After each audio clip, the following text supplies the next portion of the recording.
სარგებელს. სხვა შემთხვევაში ის მზად არის დამოუკიდებლობა ჩააბაროს რუსს, მონგოლს, თურქს და ყველას.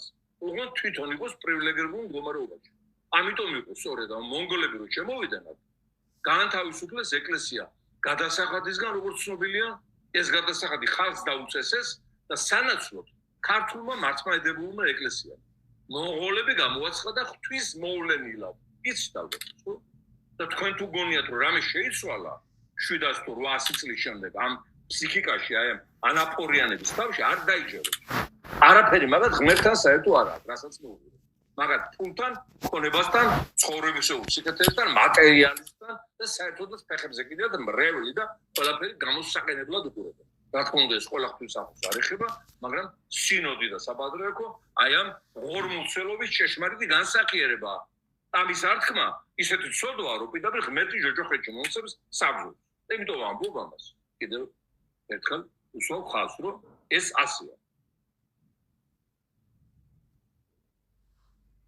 მთლიანად გეთანხმებით, მოგესწრებათ კონსტიტუციას მე ვწერდი საქართველოს 90-იან წლებში, მაგრამ ეხლა მე არ მქონდა უფლება ერთი ვიყავი, რომ ჩემი აზრები ჩამეწერა იქ 26 პარტია იყო და ყველას ჰქონდა თავისი უნიკალური მეცნიერული მიდგომები. და აი ეს პუნქტი, რომ საქართველოში ქართული და აფხაზური ენა იქნა აღიარებული სახელმწიფო ენებად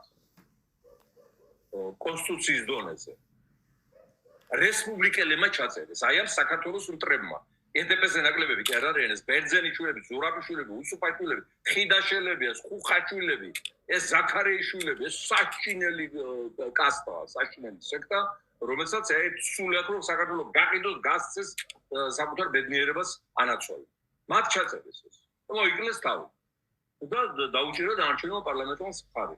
ჯერ ერთი აფხაზური ენა არ არსებობს. აფხაზური ენა არის ქართული ენა. ან ქართველური ენა, სვანური, ლაზური, ჭანური, მეგრული. აფსოური ენა, ეს არის ყაბარდო-ბალყარეთიდან ჩამოსული პირველყოფილი ტომების ენა. მათ ღმერთს რა ქვია, იცით ალბათ, ხო, აცედუ, აცეს რო დაარქვია ღმერთს. კახეთში ვირს ეძახიან, ხო?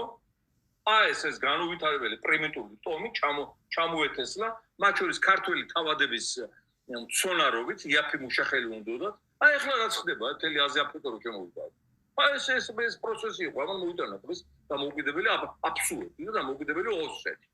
აი ეს ქართულ თავადებს ჩამოყალიბდა იაფი მუშახელი, ადგილობრივს არ უხდიდნენ, ეძურებოდა და ეს ხო შეიცვალა დემოგრაფიული ვითარება და აი ეს ტრაგედია მივიღეთ 500 თუ 400 წლის შემდეგ. ეს არის სრულიად სხვა მოდგმა, თურქული მოდგმა, სრულიად სხვა ჯიში, ხელოვნურად გამოყვანილი.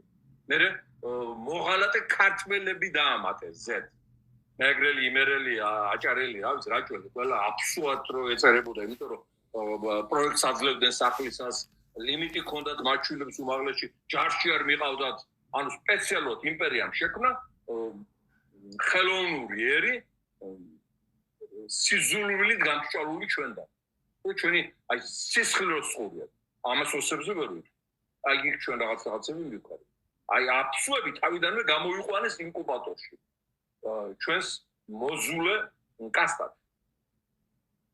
ამიტომ ეს უნდა სოფლო ვიცოდეს ხალხი.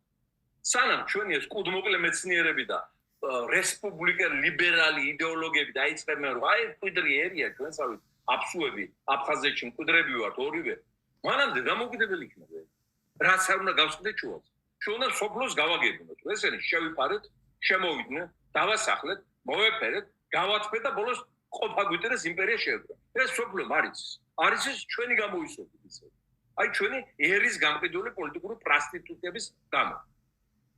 ხო, ეხლა ვეღარ ვასწრებ ჩვენ ამდენ მუშაობას, თუ ახლა ამასაც მოვედოთ ახლა, სადაც შემიძლია ახლა ამერიკის კონგრესში და ყველგან ამას დელიკატური ფორმებით ვეუბნები.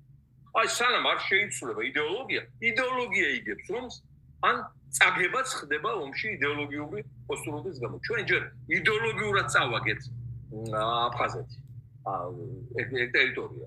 როდესაც დავეთანხმეთ აფსუა და რუს მეცნიერებს, რომ ისინი მკვიდრი მოსახლეობაა და იმ ცივილიზაციის, რომელიც ჩვენმა წინაპრებმა შექმნეს, თანაბარი მემკვიდრეებია.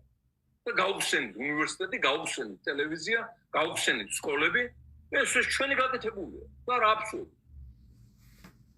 მათ შორის წინა მმართველობის პერიოდში, კომუნისტურ პერიოდში.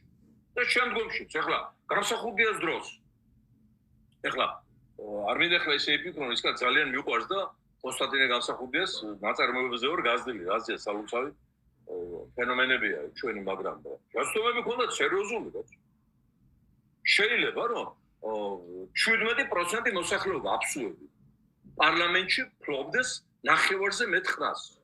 ამაზე თანხმობა მისცემს ჯერ გამსახურდიას მთავრობა. ნახევარზე მეტი ადგილები 65% ქართველი საწინააღმდეგოდ მისცემს 17% აბსოლუტი. დაირჩიეს ის უზენაესი საბჭო, რომელმაც იურიდიულად დამოუკიდებლობამდე მიიყვანა ეგრეთ წოდებულ დამოუკიდებლობამდე ეს წარმოება. ვისი ბრალია ეს ვისი? ხო არის ჩვენი ბრალი. რა თქმა უნდა, სანამ ჩვენ საკუთარ შესრულებას არ გავანალიზებთ, უნდა დავანებოთ სხვებს თავი.